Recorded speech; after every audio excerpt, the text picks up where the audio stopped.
History of the मराठासच्या पुढील भागात सर्व इतिहासप्रेमींचं मनापासून स्वागत आहे.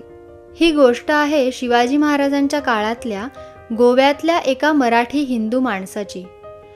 त्याचं नाव राम समजा हवं तर. आज रामचा पोर्तुगीजांच्या इन्क्विजिशनर समोर खटला होता. खटला चालवणारे लोक परके, भाषा परकी. एवढंच काय तर ज्या देवाची शपथ घेऊन प्रश्न विचारले जात होते तोही परकाच. रामने त्याच्या एका मित्राच्या पवित्र धर्मांतरात बाधा आणली होती असा रामवर आरोप होता. काय चर्चा झाली कोणास ठाऊक, पण रामला चेंबर ऑफ टॉर्चरमध्ये नेण्यात आलं. तिथे जीव जाईपर्यंत त्याच्यावर अत्याचार करण्यात आले. रामला गुन्हा काय कबूल करायचा हे सुद्धा कळत नव्हतं. माहिती असतं तर कदाचित या मरण यातना सहन करण्यापेक्षा त्याने सरळ गुन्हा मान्य केला असता. अखेर रामने गुन्हा मान्य करेपर्यंत त्याला तुरुंगात ठेवावं असं ठरलं. निरनिराळ्या अत्याचारांनी जखमी झालेल्या रामला तुरुंगात जेवण म्हणून त्याच्या धर्मात अपवित्र मानलं गेलेलं गोमांस खायला देण्यात आलं. त्याने स्वहस्ते न खाल्ल्याने त्याच्या तोंडात ते जबरदस्ती भरवण्यात आलं. अखेर 7व्या दिवशी रामला वाटलं त्याचा वनवास संपला. त्याला एका पाद्र्याने मुक्त केलं आणि घरी जायला सांगितलं. जाता जाता तो पाद्री पोर्तुगीज भाषेत त्याला लवकरच भेटू असं म्हणून छदमीपणे हसला. रामला काहीच कळलं नाही. राम घरात पाऊल टाकणार तोच रामचा बाप घरातूनच ओरडला, खबरदार घरात पाऊल टाकशील तर, धर्म बुडव्या, या घरात तुला थारा नाही. काही कळायच्या आत 10-12 माणसं त्याच्या अंगावर धावून आली. त्याला मारायला त्याच्या मागे काठ्या कुऱ्हाडी घेऊन आली. धावता धावता राम कधी पुन्हा चर्चच्या समोर येऊन उभा राहिला त्याचं त्यालाच कळलं नाही. मागची गर्दी मागे राहिली होती. चर्चच्या दरवाजात तोच पादरी उभा होता. त्याच्या चेहऱ्यावर आसुरी आनंद होता. राम मुकाट्याने मान खाली घालून चर्चमध्ये शिरला आणि पादऱ्याने चर्चचा दरवाजा लावून घेतला. राम चर्चच्या बाहेर पडला तेव्हा त्याचं नाव होतं रॉड्रिगो. चर्च बाहेर त्याच्यासारखाच नुकताच धर्मांतर झालेला एक मनुष्य त्याला म्हणाला, बरं झालं मित्रा, तू आज ख्रिश्चन झालास.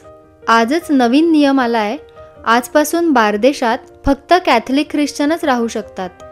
रामने हताश होऊन आकाशाकडे पाहिलं आणि त्याच्या मनात विचार आला, या अन्यायातून कोणीच आम्हाला सोडवू शकत नाही का? दूर रायगडावर गोवा इन्क्विजिशनच्या या नवीन नियमाची बातमी पोहोचली. राजांनी खून करताच सैन्य कूच करायला तयार झालं. राजांच्या नजरेत दुःख होतं, राग होता. राजांनी दक्षिणेकडे नजर फिरवली. इशारा होताच सैन्याने दौड सुरू केली. स्वारी गोवा.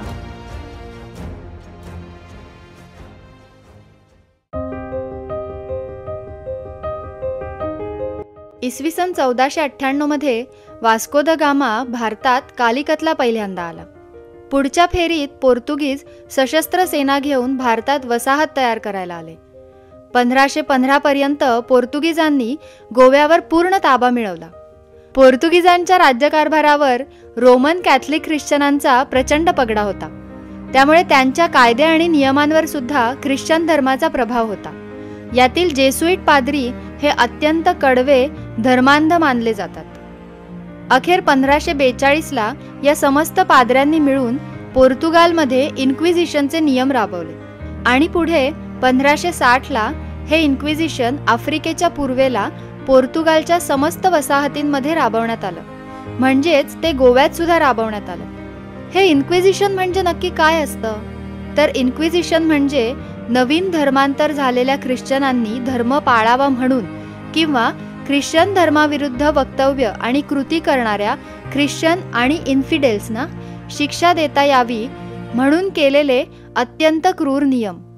ज्याप्रमाणे इस्लाममध्ये इस्लाम न मानणाऱ्या लोकांना काफिर म्हटलं जातं, तसं ख्रिश्चन धर्माला न मानणाऱ्यांना इन्फिडेल्स म्हटलं जातं.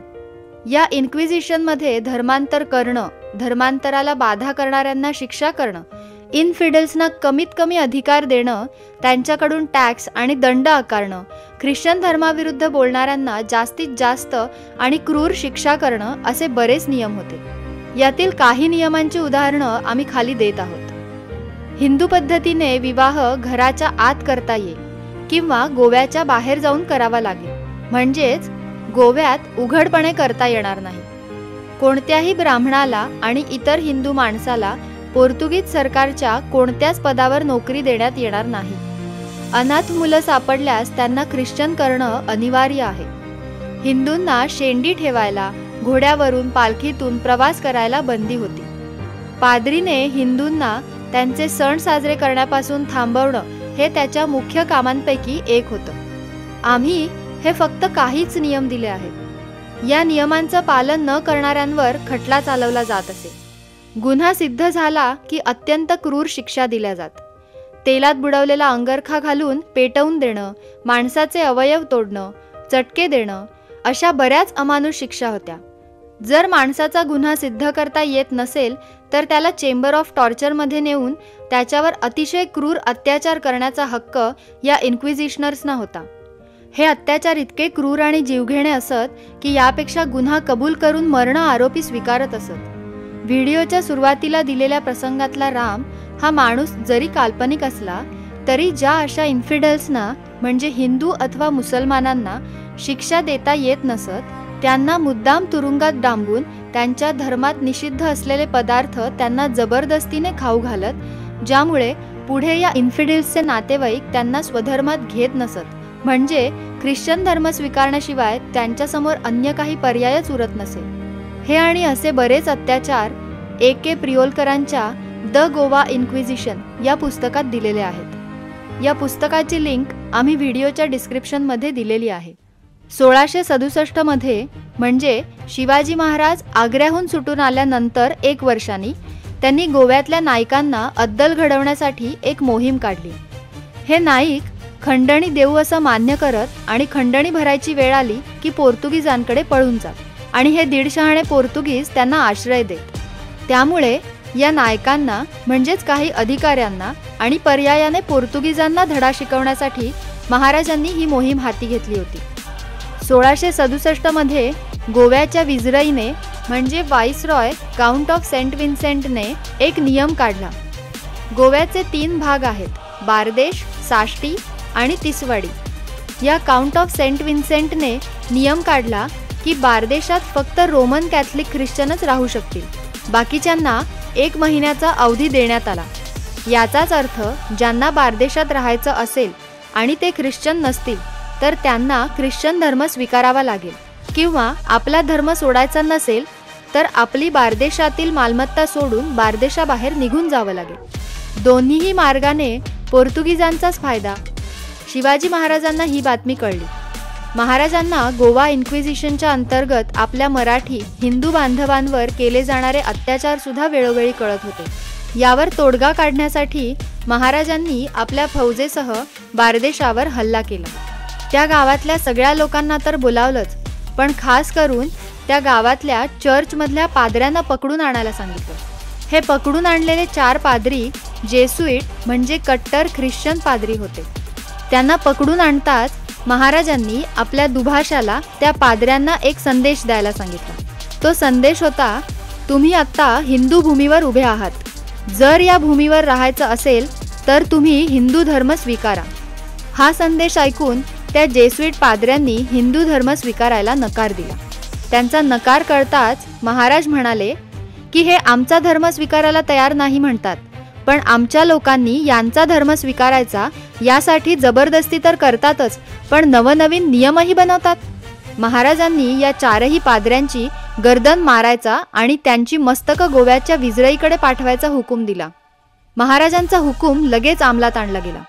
गोव्याच्या विजरईला पाद्र्यांची मस्तकं पाहून योग्य तो संदेश मिळाला आणि दुसऱ्याच दिवशी विजरईने आपला नियम मागे घेतला. नोव्हेंबर 1675 मध्येही इंग्रजांच्या एका पत्रात उल्लेख आहे की शिवाजी महाराज आणि पोर्तुगीजांमध्ये सतत लढाया होत आहेत.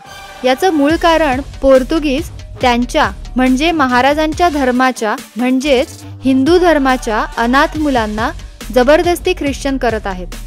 मुसलमानी आक्रमणांमुळे गोव्यातल्या धर्मांध पोर्तुगीजांमुळे कित्येक हिंदूंना अत्याचार सहन करावे लागले. त्यांचा धर्म सोडावा लागला, कधी बळजबरी केल्यामुळे तर कधी नाईलाज म्हणून. पण महाराजांनी हिंदवी स्वराज्य स्थापन केलं होतं. या राज्यात सगळ्यांना सारखा न्याय मिळत होता, योग्य वागणूक मिळत होती. स्वैराचाराला आळा घालून योग्य ते नियम महाराजांनी राबवले होते. हे सर्व करताना महाराजांनी जाणून बुजून कधी दुसऱ्या धर्मियांचा अपमान नाही केला, पण स्वधर्माचाही अपमान कधी होऊ नाही दिला. महाराजांच्या हिंदू धर्माभिमानाची साक्ष देणारी ही घटना काळाच्या ओघात हरवून गेली होती. ती आज तुमच्यासमोर मांडायचा आमचा उद्देश होता. आशा करते आज तुम्हाला नक्कीच काहीतरी नवीन माहिती मिळाली असेल. धन्यवाद.